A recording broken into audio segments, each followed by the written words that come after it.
ये कहानी सदियों पहले की है, एक ऐसी रियासत की जिसे लोग कलपुर के नाम से जानते थे। कलपुर स्वर्ग जैसा सुंदर था, जमीन उपजाऊ, नदियां कल कल करती और आसमान हमेशा नीला। लेकिन इस रियासत पर एक शाप था, भयंकर आलस्य का शाप। कलपुर के लोग अपने काम को हमेशा कल पर टालते थे। आज नहीं, कल करेंगे, यह उनका राष्ट्रीय नारा बन चुका था। खेती का काम हो, घर की मरम्मत हो या बच्चों को पढ़ाना हो, हर काम कल के लिए स्थगित हो जाता था। नतीजा ये हुआ कि सुंदर रियासत धीरे धीरे खंडहर में बदल गई।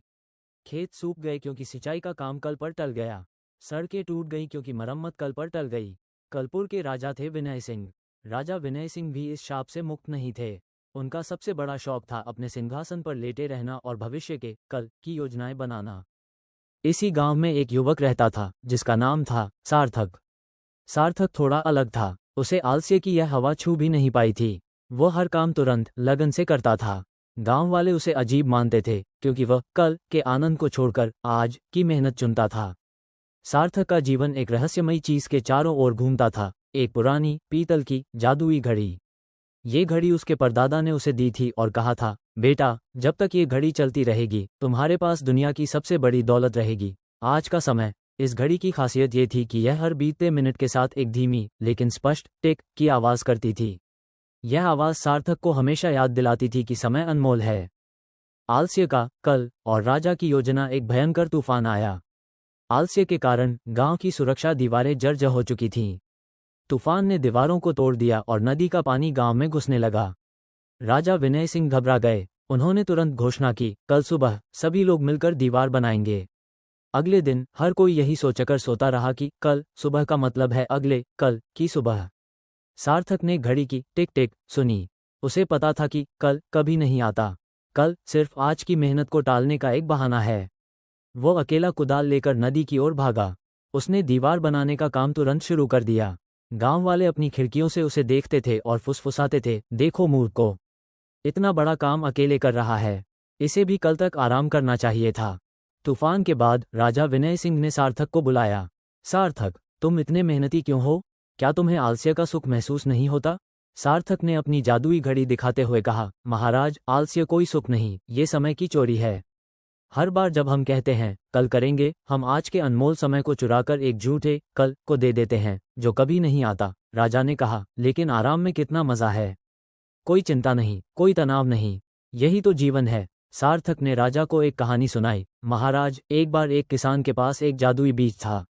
वो बीज कहता था, मुझे अभी बो और तुम्हें तुरंत फल मिलेगा। किसान ने सोचा, आज क्यों, कल बोऊंगा। उसने हर रोज यही कहा और वह बीज कभी नहीं बोया गया। किसान आराम से बैठा रहा, लेकिन उसे कभी फल नहीं मिला। आलस्य हमें आभासी सुख देता है, लेकिन हमारे भविष्य के असली सुख को मार देता है। जादुई घड़ी का रहस्य और समय का चक्र। सार्थक ने राजा को घड़ी का रहस्य बताया। उसने कहा, महाराज, ये घड़ी साधारण नहीं है। ये आज के समय को बचाकर भविष्य के लिए ऊर्जा जमा करती है। जब आप काम करते हैं तो घड़ी की टिक टिक आपको शक्ति देती है। जब आप आलस्य करते हैं तो यह आपकी ऊर्जा को धीरे धीरे सोख लेती है। राजा ने घड़ी को छूने की कोशिश की, लेकिन घड़ी गर्म थी। उन्होंने कहा, यह क्या है? ये तो मुझे काम करने के लिए मजबूर कर रही है। सार्थक ने समझाया, नहीं महाराज, यह आपको मजबूर नहीं कर रही, यह आपको जागरूक कर रही है। आलस्य का सबसे बड़ा दुश्मन जागरूकता है। जब आप जानते हैं कि आपका समय बीत रहा है तो आप उसे बर्बाद नहीं करते। बदलाव की लहर। राजा विनय सिंह को पहली बार अपनी गलती का एहसास हुआ। उन्होंने उस दिन से कल कहना छोड़ दिया। उन्होंने तुरंत दरबार में एक फरमान जारी किया, आज का काम आज ही होगा। शुरुआत में कलपुर के लोगों को बहुत दिक्कत हुई। उन्हें आराम करने की आदत थी, लेकिन जब उन्होंने देखा कि राजा खुद सिंहासन से उठकर काम कर रहे हैं तो उन्हें शर्म महसूस हुई। पहले दिन उन्होंने टूटी सड़कें बनानी शुरू की। दूसरे दिन उन्होंने खेतों की सिंचाई का काम किया। एक महीने बाद कलपुर फिर से चमकने लगा। सूखे खेत हरे भरे हो गए, सड़कें समतल हो गईं और लोगों के चेहरे पर खुशी लौट आए। अब कलपुर के लोग कल का इंतजार नहीं करते थे। जब कोई कहता, ये काम कल करेंगे, तो दूसरा तुरंत टोकता, कल मत कहो, आज ही करते हैं। कलपुर का नाम अब बदलकर आसपुर हो गया था। सार्थक की जादुई घड़ी अब गांव के केंद्र में स्थापित थी।